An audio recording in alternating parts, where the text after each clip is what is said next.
বলিহারি তোমার কাণ্ডজ্ঞান। ওরকম একজন পাগলকে তুমি মন্দিরের ভেতরে নিয়ে এলে?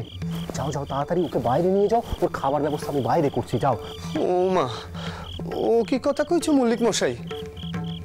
ভক্তদের আসতে কয়েছো তোমরা? ও পাগল বলে কি ভক্ত নয় নাকি? হ্যাঁ গদাধর, ঠিক আছে গো, ঠিক আছে, আমি যাচ্ছি। ও মল্লিক মশাই, মল্লিক মশাই, দাদার খবর কিছু পেয়েছো গো? দাদার আবার কোনো ক্ষতি হলো না তো? আরে বাবা, তোমার দাদার কোনো ক্ষতি হবে না, উনি ঠিক সময় মতো চলে আসবেন। তুমি যাও, আগে ওকে বাইরে নিয়ে যাও, যাও যাও যাও।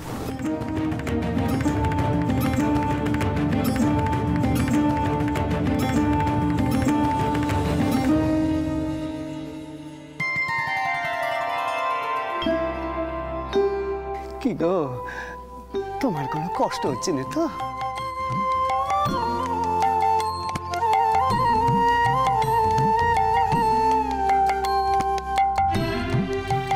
বসো গো, বসো তুমি আর একটু, এখনই আরতি শুরু হবে। ভারী মায়া করে ছেলেটা, তাই না? তা ঠিক, তবে একটু খ্যাপাটেও আছে।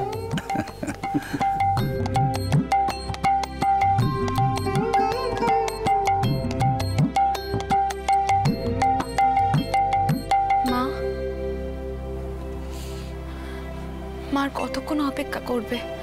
আরতির সময় যে পেরিয়ে যাচ্ছে। তুমি যে কি করতে চাইছো আমি কিছু বুঝতে পারছি না বাবু। তাছাড়া রামকুমার মশাই তো এতক্ষণে ফিরলেন না। মা, আমার কিন্তু মনে হচ্ছে যে ওই শিবানন্দ ব্রহ্মচারী মশাইয়ের কথা শুনে রামকুমার মশাই হয়তো মন্দির ছেড়ে চলে গেছেন। না না পদ্ম, এই তুমি কি করছো? রামকুমারটা অমন মানুষই না, উনি কেন মন্দির ছেড়ে যেতে যাবে? আমার মনে হচ্ছে জানো তো, ওনার কোনো বিপদ আপদ হয়েছে। আর মথুরা তো এখনো। মা, রামকুমার বাবু আসছেন।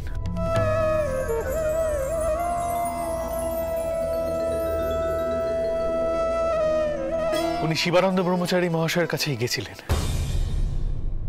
ও মা, সে কি?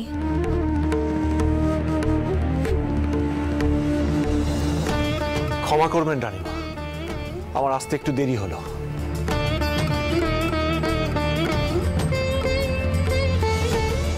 আসলে শিবানন্দ ব্রহ্মচারী মহাশয়কে জানানোর প্রয়োজন ছিল যে এই মন্দিরে কোনো দোষ নেই।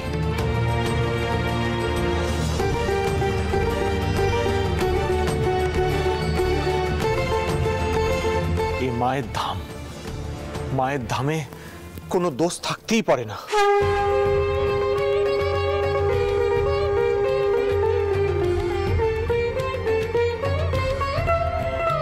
দিদমা, দিদমা, ওই নিখোঁজ নৌকো আর তার যাত্রীরা ফিরে এসেছে।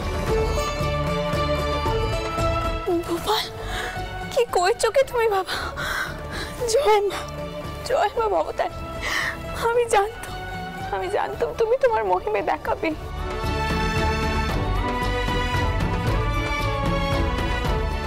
আচ্ছা, এই কথা কি সকলে জানে?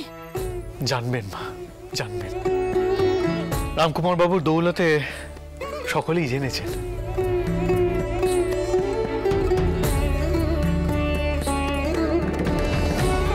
আর মা, আজ না হয় কাল এই মন্দির নিয়ে যে ভুল ধারণা তা ভাঙবে। কি হলো গো, এবার তবে আরতি শুরু করো। বুড়িমা আর কতক্ষণ ধরে অপেক্ষা করবে কও দেখিনি?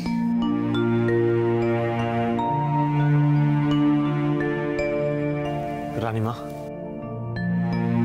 এখন তাহলে কি করবেন? সবার আশা না আসা তো আর আপনার হাতে নয়। সকলের চোখের পর্দা যখন সরবে তখন তারা নিশ্চয়ই আসবেন, নিশ্চয়ই আসবেন।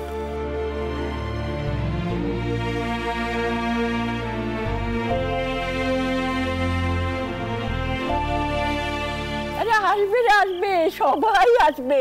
আরতি শুরু করতে তুই।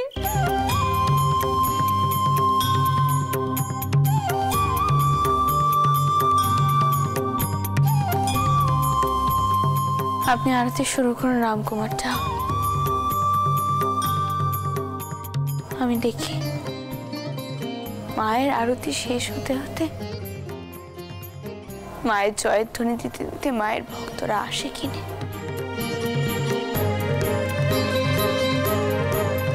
আজ্ঞে রানীমা।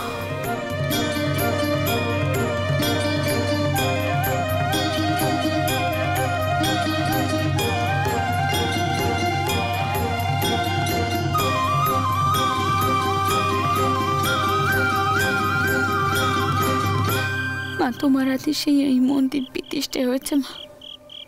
তোমার আদেশেই দ্বারোদ্ঘাটন হয়েছে, তোমার আদেশেই মূর্তিও প্রতিষ্ঠা হয়েছে। আজ এই আরতির সময় যেন তোমার আদেশেই ভক্ত সমাগম হয় মা, ভক্ত সমাগম হয়। আরতির সবকিছু জোগাড় করে রেখেছেন তো?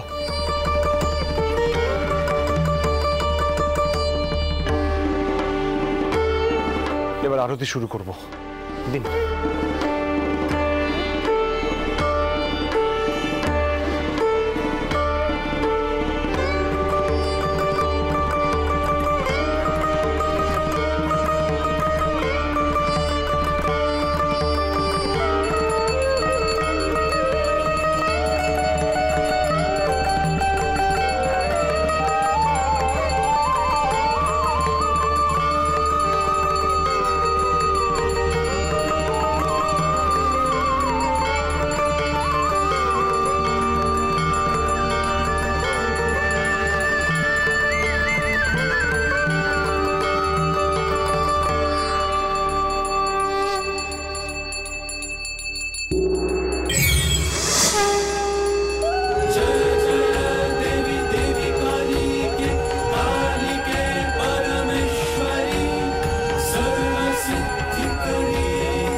কিন্তু সেই বুড়ি কোথায় গেল?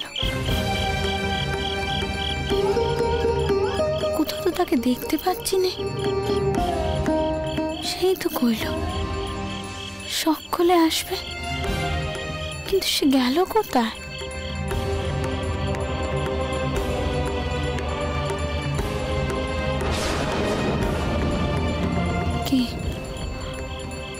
কে ছিল তবে ওই পাগলির বেশে? কে ছিল?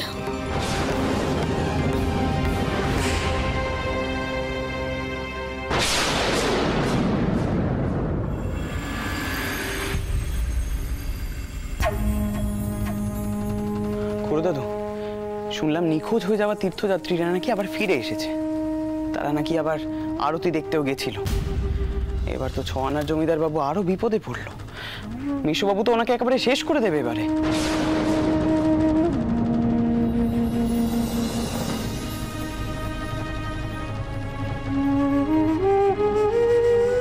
বাবা মহেন্দ্র, বিপদের সময় অন্যের কথা ভাবাটা মূর্খামি, এটা বোঝো তো? 6 আনা জমিদারের সঙ্গে আমাদের এখন কোনো সম্পর্ক রাখা বিপজ্জনক। কেন যে তুমি আমার সাথে বাড়ুজ্যদের বাড়ি থেকে পালাতে পারলে না জানি না বাবা। যাই হোক, মথুরকে তুমি বলবে যে তুমি বুঝতেই পারোনি যে 6 আনা জমিদার এত বড় শয়তান। তুমি তার সঙ্গে ভবিষ্যতে আর কোনো কারবার করবে না। হ্যাঁ, কিন্তু বাবা আমাদের তো কারবারের জন্য মূলধন জোগাড় করতে হবে। তো তুমি তোমার তিম্মাকে বলো তার জন্য কিছু টাকা করে দিতে হবে, বুঝলে? আর এই কথাটা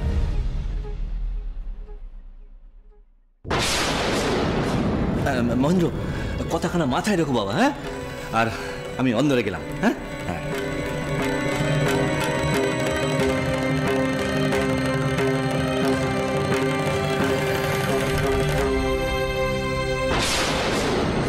সব বক্ষণ খুড়ো দাদুর সাথে এত কি আলোচনা করেন আপনি? সে কৈফিয়ত কি এখন আমায় তোমাকে দিতে হবে কমলা? তুমি জানো না, মেয়ে মানুষের এত প্রশ্ন করা মানায় না সব বিষয়।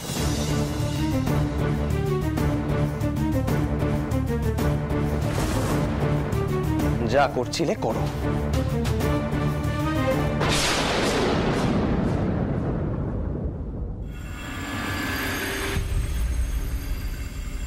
না বউঠান, মহেন দাদা যতই বারবার আপনার সঙ্গে রূঢ় ব্যবহার করুক, আপনি তাকে প্রশ্ন করা থামিয়ে দেবেন না। নজর রাখুন, যে কেউ মহেন দাদাকে ভুল পথে চালনা করতে পারে। আপনি দয়া করে সেটা হতে দেবেন না বউঠান। যতই খারাপ ব্যবহার আসুক, মহেন দাদাকে আপনি কিছুতেই ভুল পথে যেতে দেবেন না। কেন চাউরবো? কিছু কি হয়েছে? উনি কি আবার কিছু করেছেন? বউঠান, আমার পক্ষে সবকিছু বলা সম্ভব নয়, কিন্তু মাথায় রাখবেন, মহেন দাদা মানুষটা ভেতর থেকে খারাপ নন। শুধু তাকে ভুল পথে চালনা করাটা খুব সহজ।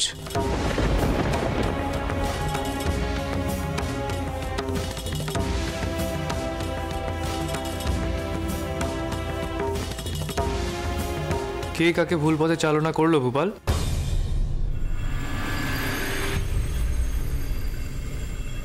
যদু দাদা, তোমরা ঘাট থেকে এসে পড়েছো? আমি এই খবরখানাই বউঠানকে দিতে এসেছিলাম। যদুটা উঠবো, তুমি যে আজ পিটছো সে কবরখানা তো আমি জানতুমই নেই। কি কান্ডি দেখো। পেশান্ন তুই যা, কে এসেলে কবর দে, বলকে জলখাবার তৈরি করতে হবে। আমি যাই, কি সবাইকে কবর দিই।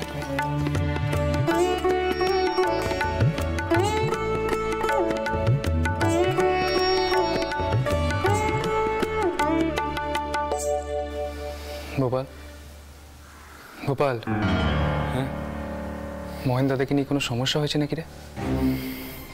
একই তো দ্বারিকা আমায় আস্তে আস্তে বলছিল এদিকে নাকি মন্দিরে বিশাল তোড়পাড় হয়ে গেছে, দিদিমার নাকি খুব ক্ষতি করার চেষ্টা করা হয়েছিল।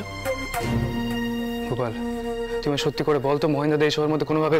আচ্ছা যদু দাদা, এসেই এত প্রশ্ন করলে চলে? এই তো সবে এলে, ঘরে যাও, হাত মুখ ধো, একটু খাওয়া দাওয়া করো, তারপর মন্দিরে চলো, দেখবে কেমন প্রতিষ্ঠা হয়েছে। দ্বারিকা, যদু দাদাকে ঘরে নিয়ে যা। একদম ঠিক বলেছো দাদা।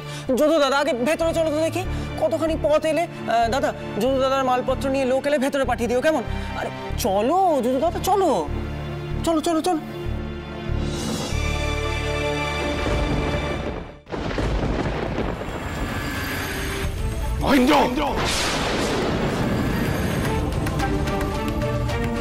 মিশুবাবু,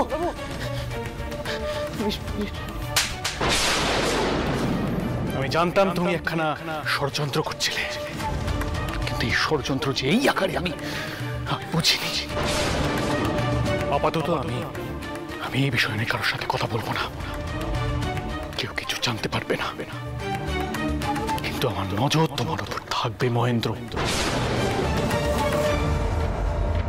শুনছেন?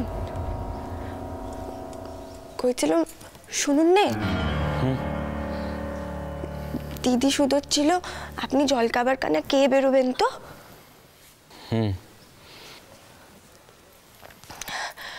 কইছিলাম একখানা কথা শুধোবো।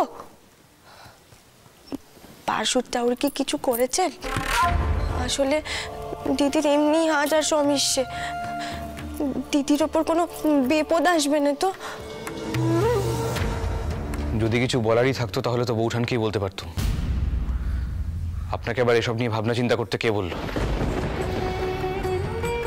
নিজের আসল সমস্যাটা নিয়ে ভাবলে তো এতদিনে অক্ষর পরিচয়খানা হয়ে যেত।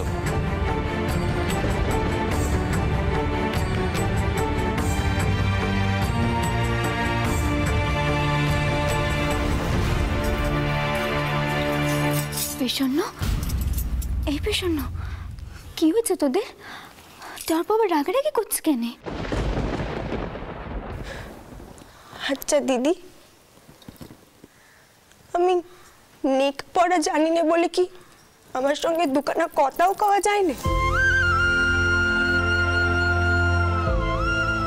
তোমরাই তো তোমাদের টাউরপোর মতন নাকি মানুষ হয়নি, কিন্তু তিনিও তো কোনো রকম আমায় মান দেননি। আমি লেখাপড়া শিখিনি বলে কি তেনার বে করা স্ত্রী নই?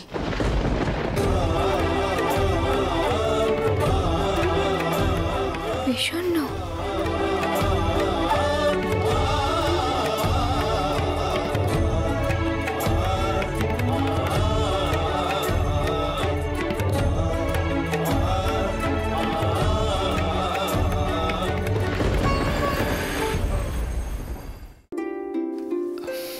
দিদমা আসবো?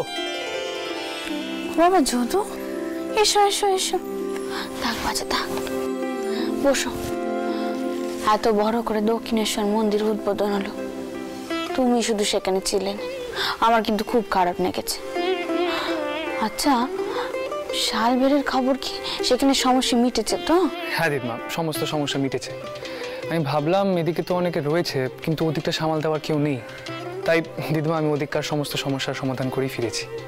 আর দিদমা, সমস্ত জমি মাপঝোক করে ভাগ বাটোয়ারা হয়ে গেছে। বেশ বেশ বেশ। রানীমা আসবো? উমা,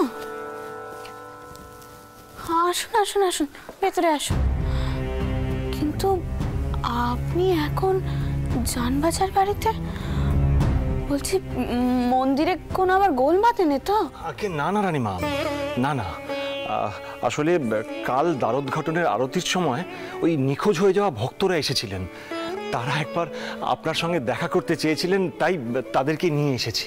ও মা, সে তো খুব ভালো কথা। বাবা যেহেতু তুমি ওনাদেরকে ভেতরে পাঠিয়ে দাও, আর শোনো অন্দরে গিয়ে খবর দাও চারটে যেটা উঠেছে, কেমন? হ্যাঁ দিদমা। টাউর মশাই, সত্যি বলতে গেলে আপনার কাছে আমার কৃতজ্ঞতার সীমা নেই। রানীমা, চ্যাটার্জি মশাই, রানীমা ইনি চক্রবর্তী মশাই।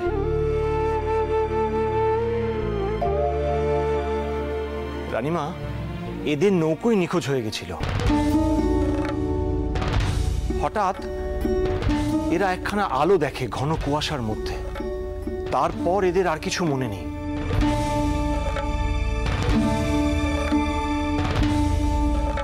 আমি এদের পেয়েছিলাম দক্ষিণেশ্বরের পাড়ি নৌকোর মধ্যে। রানীমা, মা ভবতারিণীর কৃপা ছাড়া এ সম্ভব হতো না রানীমা, এ সম্ভব হতো না।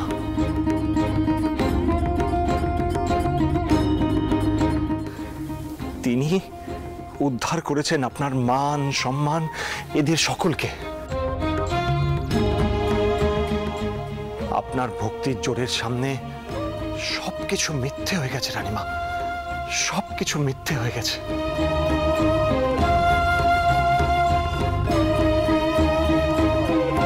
জয় মা ভবতারিণী, জয় মা ভবতারিণী।